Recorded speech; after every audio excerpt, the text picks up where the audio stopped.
This diet saved our marriage. I found myself weighing, a few slices of apple and a little bit of banana. The simplicity and the extremity of it all kind of worked for my addict mind. I would eat an enormous amount, but it just wasn't enough. It was never enough. I've only ever heard criticism about this diet from people who have not tried it. I'm not going to throw this away for spinach. I like what I've got. This diet has had such a greater impact than just aesthetics. If I ate the few almonds that she'd saved, she lost it. It seemed so gluttonous, and I had participated in that. It has sort of opened my eyes to just how much food is thrust in everyone's face all the time now.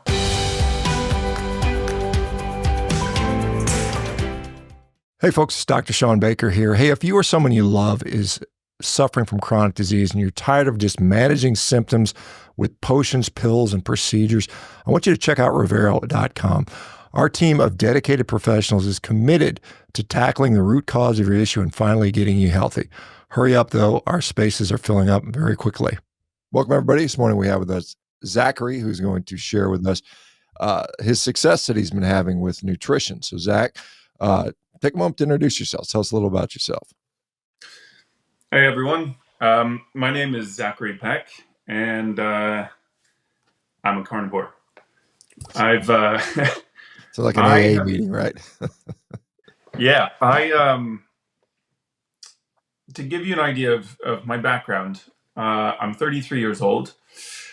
4 years ago, I got sober. I'd sort of lost my way in my 20s. Alcohol, drugs, kind of the party lifestyle. And then it wasn't such a party. And then I don't know. I feel like I'm one of the lucky ones. I found sobriety. And in the last 4 years, I've become health obsessed, throwing myself into becoming the best that I could be in the way that with the same sort of conviction that I was seeking out the party before. And for the first few of those years, it was grilled chicken breasts, steamed broccoli, brown rice, the sort of conventional healthy foods, the things that everyone that you read in fitness magazines as, follow this diet and you'll be in best shape of your life. And oh man, I was exhausted. I was so worn down. I was never full. I would use my grandmother's family salad bowl that was the centerpiece of the table as my personal salad bowl, not full at the end of it. And I got sick and tired of having to spend so much time eating, having to eat so much, the cost of eating so much, how much it began to dominate my thoughts, and how I was not achieving the results I wanted. And I looked up what foods, I thought it might be blood sugar related, this exhaustion that I was feeling every afternoon. So a little over a year ago, I looked up what foods don't spike blood sugar as aggressively as maybe whatever it was that I was having. And meat, was at the top of the list. And, I kind of went down the rabbit hole, found CarnivoreDiet, and I was hooked instantly. I decided to start the next day. I asked my wife if she wanted to join me, and she did. And in that year, I have not licked my finger after cutting strawberries for my daughter. I have not had one cheat day. And I've achieved all of the results that I've wanted. But what I kind of enjoy even more so than my success is my wife's success.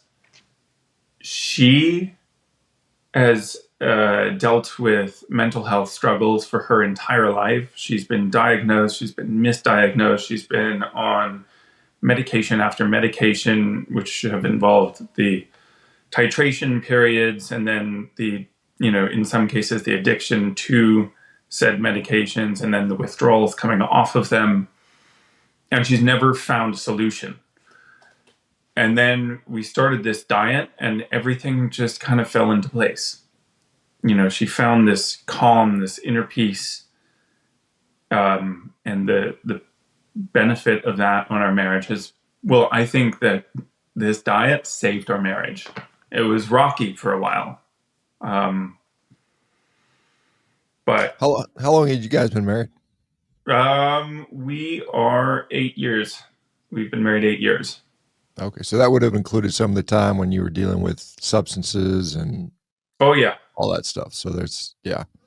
Yeah, But so it that's was just before carnivore diet where things were at their worst. mhm. I'd been sober for a few years, but it was we were just sort of butting heads pretty consistently, whatever the reasons have been. But since we started this diet, we feel like we have a much healthier dialogue. Like we can think clearly in a way that we couldn't before, and that's a really nice benefit of this diet for me.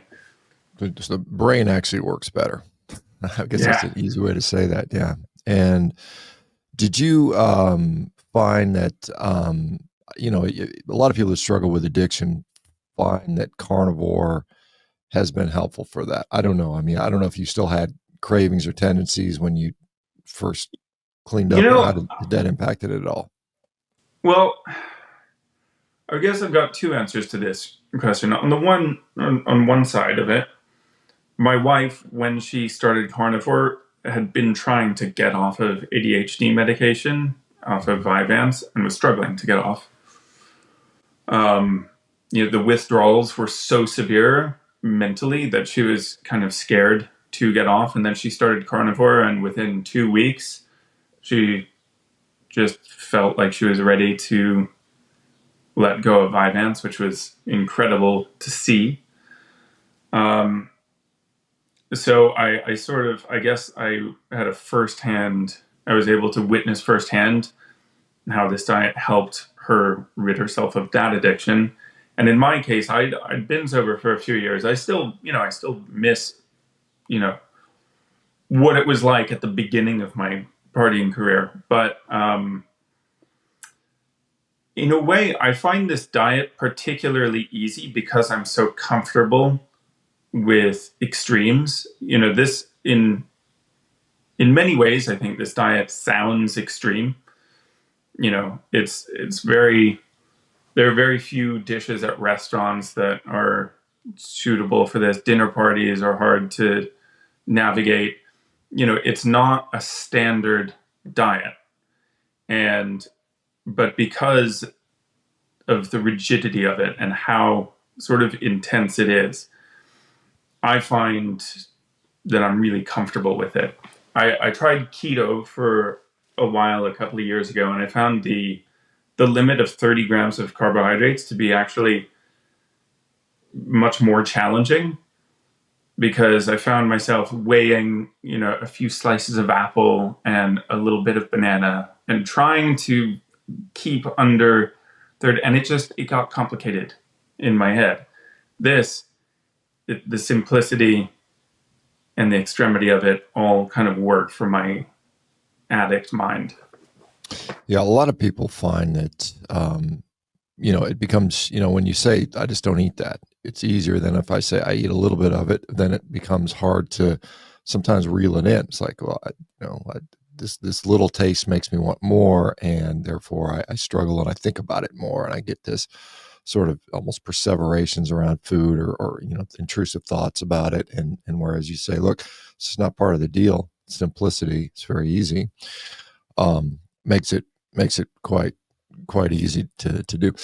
Did you, the one thing you commented when you were eating this, the healthy, kind of men's fitness, chicken breast, lots of salad diet, is that you felt like you couldn't eat enough, or you're struggling to eat a lot. And my question was, why did you feel like you needed to eat a lot on that diet? Couldn't you have dialed in, or what was the dynamic with that? I was just, I was just hungry at the end of every meal. I mean, I would I see. eat an enormous amount, but it just wasn't enough. It was never enough. I never had that feeling of satiety. So this was like salads and things like that, salads and chicken breasts and stuff like that Yeah, provided. Yeah. yeah. I just don't get me wrong. I still, I do love the taste of a spinach salad, but it's not filling me up the way steak is. Mm-hmm. Yeah, I get it. I get it. Yeah, I'm not excited to eat spinach salad. I ate my share of those back in the day, but I never really. I can see that they never really provided that sort of visceral just satiety. It was more of a, yeah, you might be stretched out, but you're not getting nutrition the way you do at steak.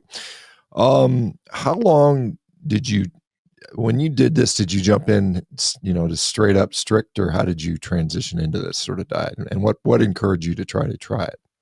Um, yeah, I jumped it. So I started on April 13th last year, April 13th, 2024. I think I first read, I clocked the name Carnivore on April 12th. And then later that afternoon, we went to the market. And as I hadn't fully sort of understood everything about carnivore diet, there were a lot of meats and cheeses, but there was a bunch of salami in there, things with seasoning, because I didn't realize just how much there are other ingredients in nearly everything we eat. And over, I'd say, the first couple of weeks, while I was kicking the sugar addiction that I think everyone kind of just has these days, I was trying to get very creative with meals, making carnivore meatballs, making a carnivore pizza, and doing a lot of the making a lot of the dishes that reminded me of dishes I liked. Parmesan crusted chicken wings, and trying to make something different for every meal. Now, and after about 2 or 3 weeks, I kind of realized that either a steak or a burger patty and some eggs was all I wanted. And for the last year, it's pretty much been steak or burger and eggs. That's it. And in fact, next Wednesday or Thursday, I'm waiting for confirmation. We're getting a cow from a farm in upstate New York. And that should feed our family for the next, I don't know, 6, hopefully a few more months. When you say family, do you have any kids? Do you guys have kids as well? Yeah, we have a 5-year-old and a 7-year-old. I see. Okay. How are they How are they doing with the change in diet? Has it impacted them at all?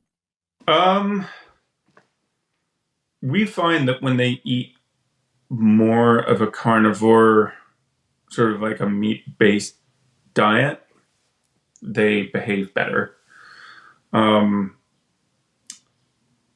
Our rule in the house for the kids is you have to be able to pronounce the ingredient and you have to be able to picture it. So they can, my daughter can pronounce and imagine what a strawberry is. She has no idea what xanthan gum looks like, or would not know how to read that. And we haven't forced them to be strict carnivore diet because I truthfully don't think they're old enough to decide for themselves that they want to be. However, the base of every single meal we make is proteins and fats. And then whatever is on the side is a single ingredient food. I like the concept of being able to visualize what the ingredient is, because if somebody asked me to visualize like polysorbate 80, I got no clue. Man, I don't know. I mean, I'm some kind of chemical concoction, but yeah, I mean, being able to visualize, that's a good way to think about it with your kids. I appreciate that sort of concept. That's pretty good. And I don't think most kids need to be carnivore, to be honest. I mean, some might. So there's a few with diseases that might need to do this, but I do think that high quality animal fats and proteins are very, very good for kids, and it helps with their development and helps with their behavior and helps with their satiety and all those types of things and their growth and so on and so forth. Um, so as far as, you said this has helped your obviously cognitively, mentally, addiction wise, your wife's, same thing, mental health. What has been, have you guys made an effort to consume higher fat, lower fat, higher protein? What's been or is it just, I just eat meat, don't worry about it? We don't measure, but we definitely experiment. For a while we were getting burgers with a, made, or we were getting ground beef from our butcher with a sort of 50 or 60% fat content, and then lately we've been sort of winding our fat content down. I feel like we've got such a sort of comfortable handle on it, and feel like we've sort of gotten to where we want to be mentally, that now when we play with the amount of fat in the diet, it's sort of to figure out what effect it will have on the way we look. Whether dropping fat will help us lean down, or increasing fat would push us further into ketosis, and the result of that would help us lean down. We're just trying to experiment and figure out what works best for us, and play around with it. But we've never measured. I think one of the things that I like so much about this diet is how much I don't have to think about it. Just kind of throw a steak and some eggs on a grill in a pan and call it a day. It's so easy. Like I mentioned earlier, keto didn't work for me because I had to measure things. I couldn't stand that. So I like the freedom of this.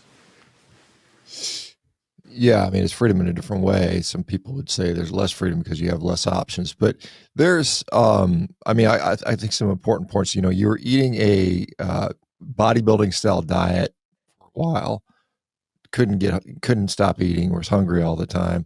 You switched to keto, too much measuring, too much calculating. Carnivore is more simplish, but neither of those diets, I assume, would have been filled with junk and ultra processed food. Is that fair to say? That's fair to say. I there was plenty of junk in my 20s. I was sort of blessed with a pretty good metabolism, so I never blew up. But I definitely tested it. Um, but yeah, the last 4 years, it just constant green juice, coconut water, black coffees, chicken breasts, spinach, avocados, tomatoes, and then on my birthday, I would just try to eat a whole cake. I would let go on my birthday, or very occasional times like that. But pretty much, it was a conventionally healthy diet. Not a lot of processed stuff. And Yeah. I've even seen a big difference, coming from that to this, which is cool. Yeah, it's interesting to me because a lot of people will tell me it's just about making sure you're eating in a caloric deficit, or you're eating whole foods, and yet there's people that try that, and switching to carnivore seems to be much more beneficial for them for whatever reasons it might be. Do you guys how so you said you could not get hungry, you could not get full on the bodybuilding diet, eating massive amounts of salads and chickens and things like. How much do you feel satiety now, and how much do you have to eat to get there these days? Oh yeah, it's so much easier. It's definitely, I notice it's definitely easier when I have red meat or ruminant meat in the meal.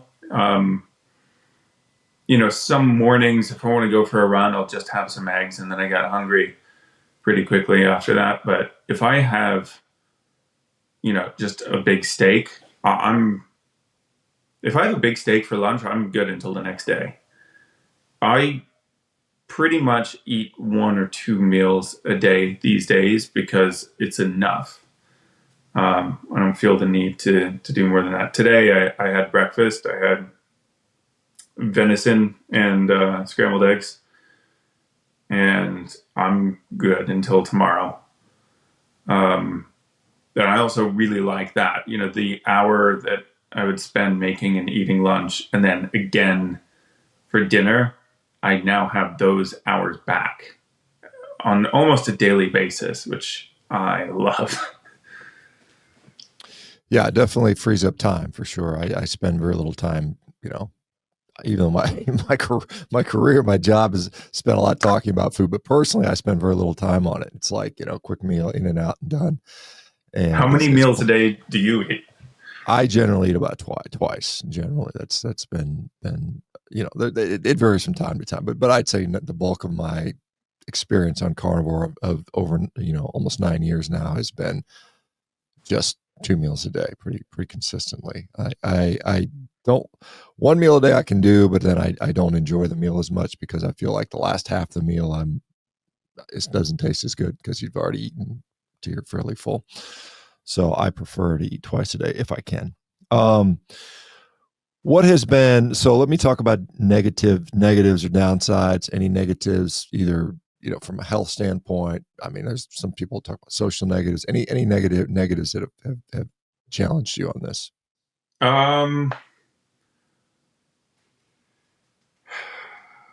Oh, my mom is against it. She doesn't buy it. So just eating around her in general. um, but I guess that falls sort of within this sort of social umbrella. Um, I find it's pretty easy to order at restaurants in LA and New York and a lot of sort of metropolitan cities in America. I took my wife to Italy for her birthday, and we ate at a sort of local Roman trattoria, and trying to tell an Italian how to cook their food was so embarrassing. I wouldn't want to relive that. Health wise, I haven't found anything about it that's been a negative. And I keep having people ask me if I'm worried about high cholesterol or, how high my cholesterol is. And I'm not worried about it. People tell me, I've only ever heard criticism about this diet from people who have not tried it. Yeah, I mean that's often folks that have not experienced the benefits. And I think honestly, I think the criticisms around high LDL cholesterol, there may be some merit to that, to be honest, for some people, and I think it's something we can't ignore. But at the same time, given the differences in quality of life for you, I mean, assume it's improved your quality of life. It sounds like it has. I mean, you went from addiction, and your wife went from mental health disorder, and obviously that provides chaos on a family level to having calm, stability, improving health. I assume then that's a trade-off that you have to think about. Do you has your cholesterol gone up since you've been doing this? Is it something you've checked, or what are your thoughts on that? I'm checking it in a couple of weeks. So I will let you know. I'll email you. Yeah, I wouldn't be surprised if it wouldn't surprise me if it did. It may not everybody does, but it does in some people, and some people quite dramatically. And I think that's one of those things where we're still trying to figure out what the impact is. I think some imaging can be beneficial. Again, you're quite young you said 33, so it's kind of early to get a good picture on that. What's as far as you said, your mom's not for it, is a concern around lack of vegetables? What is her Yeah, issue? yeah. It's concern around lack of vegetables, and um, a lot of her close friends are vegan or vegetarian, and I have tried.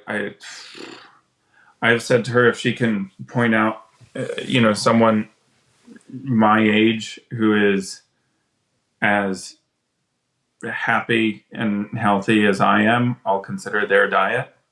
But things are going too well for me to. I'm not going to throw this away for spinach. I like what I've got. Um, I I have TMJ in my jaw. I just sore jaw. I've had it my entire life. When I was 10, I had to go to the doctor because I've been clicking. I mean, it's been around forever, but she's suggested that maybe it has to do with my diet. But given that the TMJ was around first, I don't think so. And in fact, I think if anything, since I started eating this way, I've noticed more definition in my face. Like my jaw feels stronger, which is kind of a nice feeling. I've got to imagine that chewing meat is good for your facial muscles more so than baked potatoes, but I don't know for a fact. That's just speculation. Yeah, I mean, there's a lot of thought that the sort of change in jaw structure we see in I guess modern man due to the fact that a lot of us have impacted wisdom teeth and our jaw doesn't fully develop, which has impacts on our ability to breathe in many ways, is related to a relatively soft diet that we have adopted over the last several millennia, particularly as agriculture has become more prominent. We're chewing less meat, and so there could be something to that. I certainly sort of see a lot of people will note dramatically improved dental health when they switch to something like carnivore. It's just when they get out all the sugary stuff, the starchy stuff that often leads to dental decay. I think there's pretty good evidence that seems to occur for a lot of people. So that's of interest. I mean, I've seen some reports that the first sort of recognition of dental caries or cavities goes back to basically the dawn of agriculture, where we started to see significant problems with teeth and dental health. Do you has this impact? I mean, I don't know what your career is or what kind of work you do. Has this impacted that in any way? Hey folks, it's Dr. ShawnBaker here. Hey, if you or someone you love is suffering from chronic disease and you're tired of just managing symptoms with potions, pills, and procedures, I want you to check out Revero.com. Our team of dedicated professionals is committed to tackling the root cause of your issue and finally getting you healthy. Hurry up, though. Our spaces are filling up very quickly. Oh yeah, in the best way. I was looking forward to bringing this up at some point. I'm a writer, Okay. and I have just written an article for Esquire magazine about how the carnivore diet saved my marriage. Most people, I think from what I've read, most people when they write an article about a diet, it's, eat this food and you'll lose 25 pounds. But that's the sort of conventional template. And I thought this diet has had such a greater impact than just aesthetics. It's really changed how we think and how we treat each other. And I think that was a really special experience to live through and to be living through. So that article called Carnivore's A Love Story is coming out in the next week or two on Esquire.com and Apple News. And I'm really, really excited about it.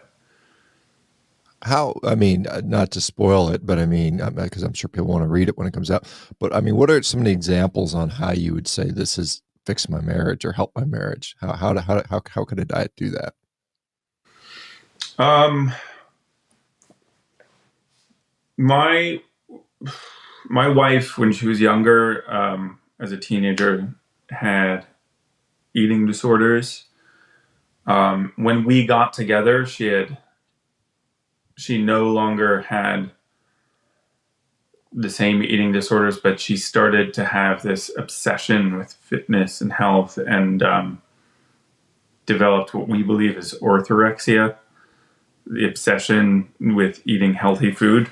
And she wanted to go on stage in fitness competitions. And, if I ate the few almonds that she'd saved for the snack that she had to, one day she had to have 7 almonds at 3 o'clock. And I ate those 7, not knowing that she needed to eat them at 2:58. And she lost it for 3 hours. She was just sobbing and angry, and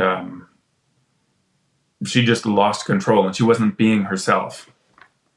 And since we've started this diet, for one, her sort of contentious relationship with food is now a healthy relationship. If I take a bite of her food, there's it's fine. There's no 3-hour episode where our marriage tanks, and the atmosphere in the room is uncomfortable. It's just, we can kind of just give and take with each other, and it's really nice to have that back. So I would say that's one example. It's just fixed anything eating disorder related for her, and as a result has made our relationship stronger. How else has it another thing is the fact that we're committed to this together, and it is, I think it is a pretty big commitment. It's nice to be able to share that. It's brought us closer. Being on the carnivorous journey together. When we go to restaurants, knowing that we don't have to be the only person at the table to try to order. We're both excited about our cow next week. We're going to go visit the farm this summer where the cow came from, so we can meet the other cows. It's just given us something to bond over, but it's been a very big thing for us to bond over, and it's had a great impact on us. So, and then finally, as I mentioned earlier, well, I kind of touched on it, but because we can kind of think clearly, when things go wrong, we just instantly talk it out. How can we fix this? What's the problem? What are the solutions? What's plan A? What's plan B? How can we navigate this problem together? Rather than the sort of hair pulling and stress that we dealt with before starting this diet. Do you guys, I mean, it must seem, because it's often, it's almost a revelation when you see nutrition can be so easy, and it works with my body, and things seem to just go better. And then you can contrast that to maybe what you pursued previously, or what you see everybody around you doing. I mean, you're in New York City, where, I mean, there's everything in the world. There's instant this, instant that. There's probably just a high-paced, frenetic, food all the time, food everywhere, every variety you can possibly imagine there. Do you feel like maybe you're in this sort of lifeboat of normality around this, in the sea of insanity around? I mean, does it seem like that to you guys, or how do you navigate the world around you? I find it's particularly hard to adhere to the rigidity of the diet in New York, because all of my favorite foods from my old life are here. one thing that I really appreciate about New York is walking down the street. People are in pretty decent shape. I mean, most everyone walks everywhere in New York, and people look after themselves. But sometimes we'll, go visit their family, whether my wife's family or my family, and I find, I was in London a while back, and in the train station, everyone was just consuming just nonstop, and there were donut stands and cupcake stands and kebab shops, and it was just, it seemed so gluttonous, and I had participated in that once upon a time.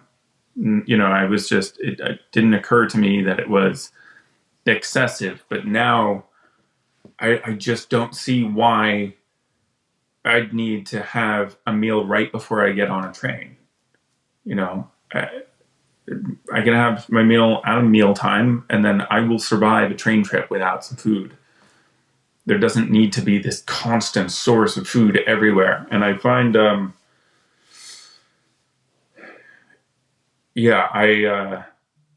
it has sort of opened my eyes to just how much food is thrust in everyone's face all the time now, and particularly sugary things, and also how much sugar is in everything.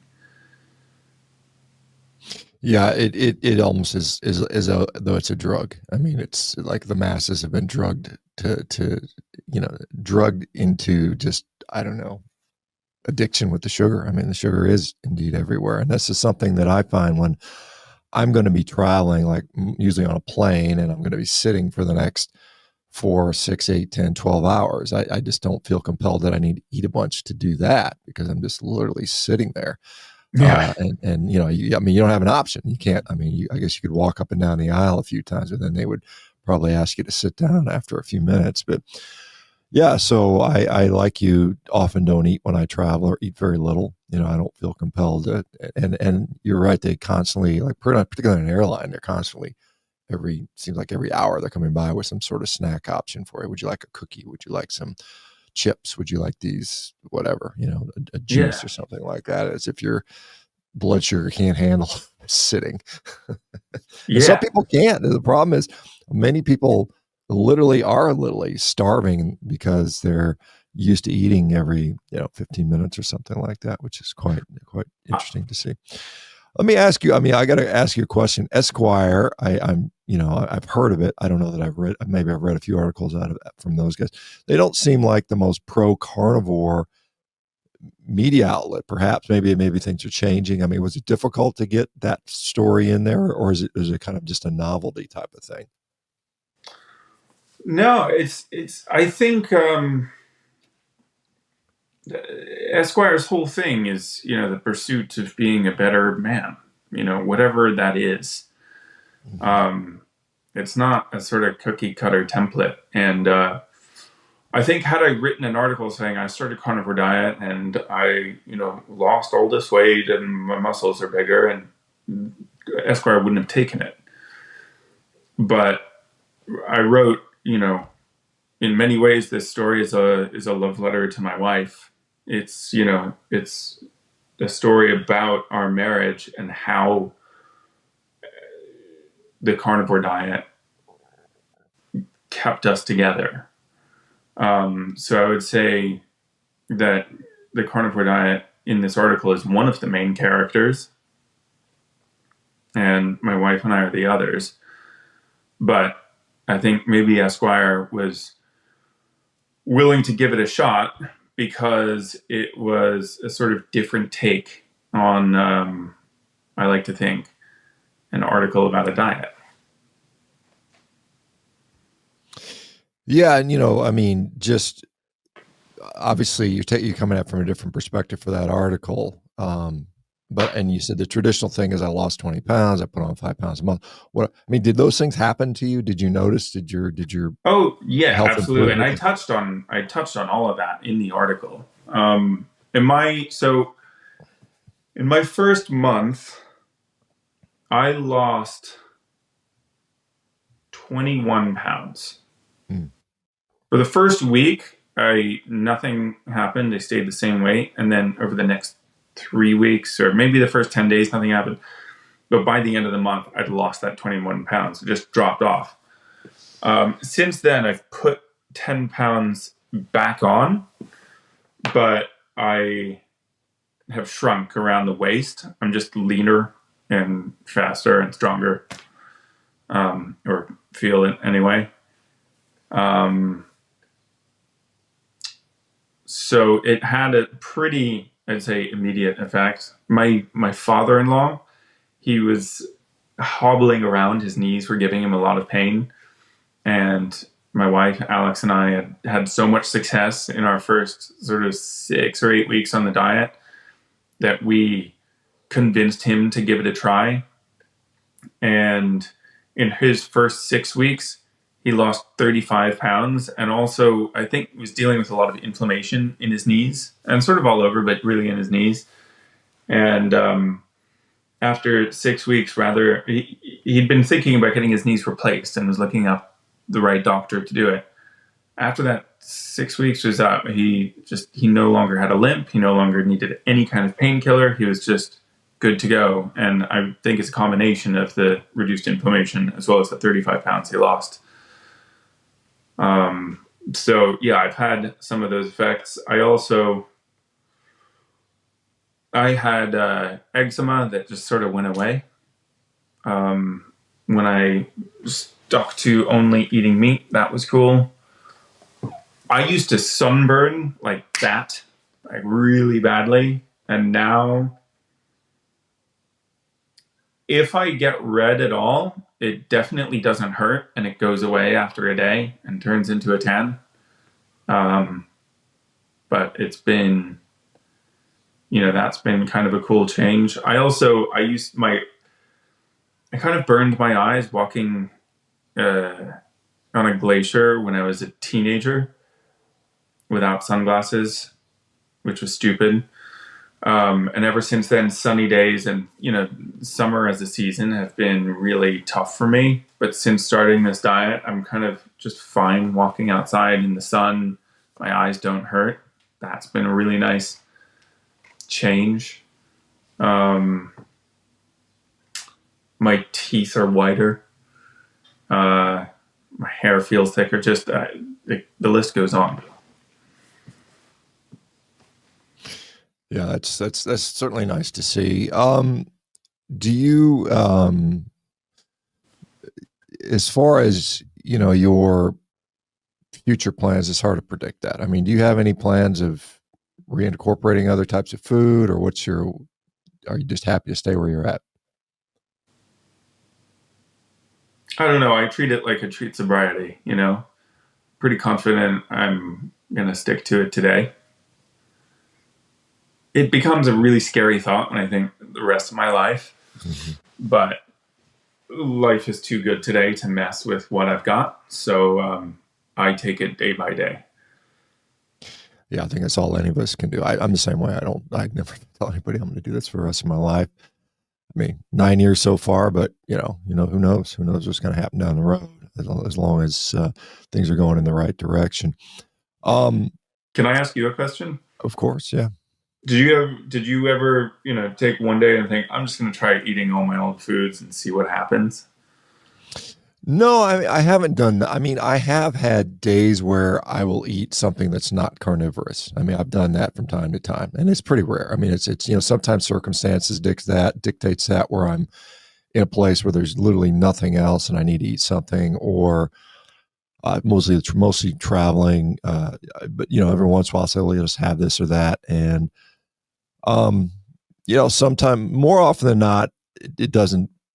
I notice like gut doesn't feel good or something like that, but it's so rare. I mean, I have to say that my day-to-day diet is pretty much meat, maybe some eggs, occasionally some dairy products, but it's quite. I just don't have the desire to do that, and I've not once felt like, well, I should go back to eating even a ketogenic diet. I just haven't had any desire to do that, to be honest, because I'm like you feel right now. I feel the same way, I guess 9 years later, I'm pretty happy where Yeah. I'm at, doing well, performing well, feeling good, progressing, and I put a lot of value in what I can do athletically. That's just part of my personality and what I enjoy. And so I'm always sort of improving it and still making improvements at almost 60. I'm seeing things that are just getting better, and I can't argue with some of that success.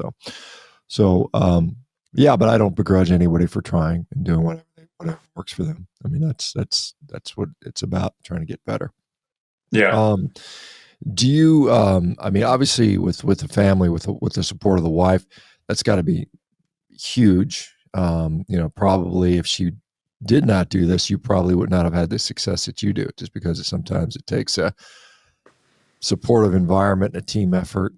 In many cases, I know a lot of people struggle because the people around them are maybe sabotaging them in a way, either intentionally or unintentionally, and it makes it a big challenge. Do you guys go out of your way to eat a specific, like you mentioned, you purchased a cow? A Yeah. lot of From people do Freedom that. Farms. I'm really Freedom. excited. What is Freedom Farms? Just because it sounds intriguing. It's a farm in upstate New York, but we got, sort of the try me box from a few different farms to test out the steaks. And we wanted to get something kind of local. I mean, Yeah, for makes sense. environmental reasons. And so we tried out a few different farms upstate, and Freedom Farms just had amazing, amazing meat. So we bought a cow from them. What did you like about their meat? Was it just texture, Uh, taste, fat content? What was it? What was it? yeah, I found I feel like there's this real obsession these days with Wagyu steaks and steaks that have just enormous amounts of marbling. And I don't feel like that's just doesn't feel that natural. I think that the steaks to me from Freedom Farms had a great fat content, but they just tasted the healthiest. I felt like the cows were just moving freely around the farm. There was something really nice about their texture. They cooked well, right amount of fat. Yeah, they just ticked every box of what I wanted a steak to be. Fair enough. See that. Um, do you guys? I didn't ask you about. I think I can't remember if you mentioned whether or not you were consuming a lot of dairy products. Mm, so I'd say a month or two ago, I was attempting a sort of bulk up phase, trying to get bigger, and now I'm coming off that into the lean out phase. But while I was in the bulk up, yeah, there was some cheese and some heavy cream. Um, but I've cut those out, and I'm now just steak and eggs exclusively, trying to, I guess, lean out, and I'm just again playing around with it. Um, I also find that cheese and cream can be quite moreish. Like I don't really have an off switch around them, and that's another reason why I'm trying to, come off of them right now, because it'll get away from me. I just sort of will treat them the way I would treat food once upon a time, where I would eat a snack while I was making a snack, and then eat a snack while I was cleaning up the snack that I just made. It's just I would just every time I walk by the fridge, I'd eat a bite of cheese, and I just realized that's not what this whole thing is about. So yeah, I tried to cut that out, and mentally, I don't think there's been much of a change, but physically, I just like pounds just dropped off. Yeah, I mean, if you look at the purpose of dairy, I mean, dairy is to grow things. I mean, that's Yeah, what it's there for, and it's very easy to consume a lot of it because it's it has those properties that make you want to eat more of it, and so. And then the other thing I find for some people, because you mentioned some skin issues, I think eczema, is that dairy for some people it's a negative. I don't know if that's something you've noticed. no, I fortunately dodged that one, but It wasn't severe before. It's just gone now. You know, it didn't ruin my life, but Yeah. it was a part of my life, and it's not a part of my life anymore.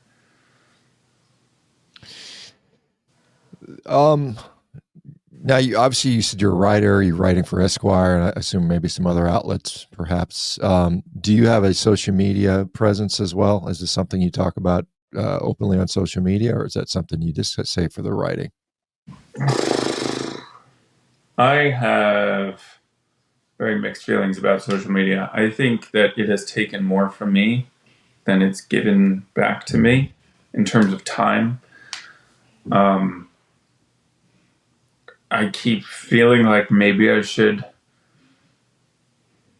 develop more of a social media presence for the sake of my career, but the hours that I lose to it are not worth it. So for the time being, I don't have social media on my phone. I still have an Instagram that's at Zackary Peck, ZACKARYPECK. But am I active on it? No. I see that as another unhealthy addiction that I want to, get rid of from my life. Yeah, fair enough. I certainly I spend a lot of time on social media, and it definitely is a double-edged sword. I mean, it's sort of a necessary evil at this point to get messages out and for business purposes, but at the same time, it can be a time and emotional suck. I mean, for Yeah. sure. You get annoyed and irritated because all the stuff you see, and then it's like you waste all that energy on there. So yeah, I can see where if you didn't need to do it, it would probably be a better situation overall. All right. Well, we've got just maybe a couple minutes left here. This has been very fascinating, Zackary. Anything else you want to share that we didn't get to touch so far before we go? No, I'm just really, really, thankful that, you had me on to share my story. And I'm really excited to, for this to come out, for the Esquire piece to come out, and, for the rise of the diet that's taking place. Yeah, I mean, it's certainly not going anywhere. I mean, it just continues to expand. I mean, people, I've been watching for years. People tell me, well, it's just a fad diet. It's going to go away. And yet it grows and grows and grows only for the reason is I think people have success with it. And it's undeniable. Like you mentioned for some of those things. So the Esquire piece is called, what was it called? A love story or something like that? Carnivores, a love story. A love story. And that comes out, do you know the date it's going to be released? I'm afraid I don't yet. I believe it's in the next week or two. It's in formatting right now. Okay. So it'll come out on Esquire and we'll be able to Esquire.com and Apple News Plus. Okay. Well, share it with me, and I'd love to read it and share it with other folks because I'm sure it'll be quite interesting and a little bit of different take than we normally see. So awesome. Thanks, Zackary, for doing this. Appreciate it. Thank you very much.